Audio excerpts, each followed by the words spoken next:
In today's video, I'm going to teach you how to filter table data in Wix without code.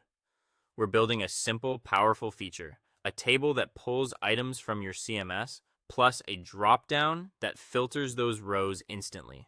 Start in the Wix editor and open the Add panel. Go to Elements and choose Table.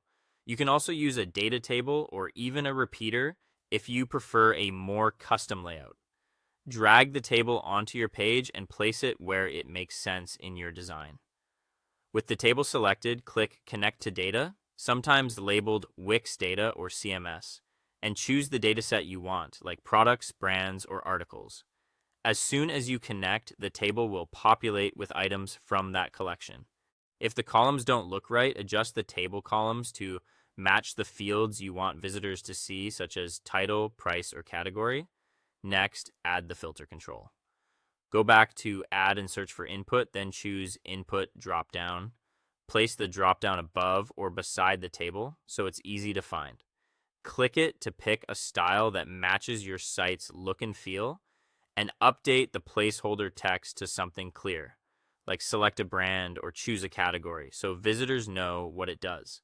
Now connect that dropdown to your CMS. With the dropdown selected, click Connect to Data again. Set this element as a filter and choose the field you want to filter by, such as brand, category, or type.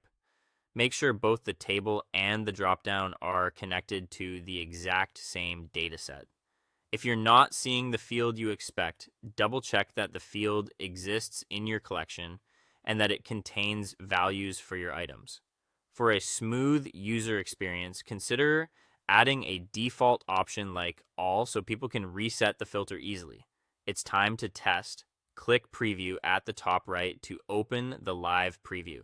Use the drop-down to select a value, for example, a specific brand, and watch the table update instantly to show only the matching rows. If nothing changes, confirm that both elements share the same dataset and that the drop-down is filtering by the correct field.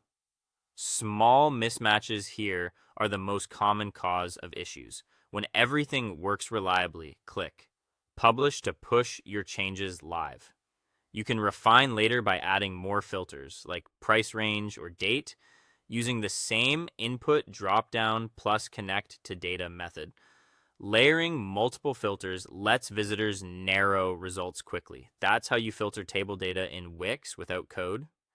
By connecting a table and a dropdown to the same CMS dataset and using the dropdown as a filter, you can give visitors an interactive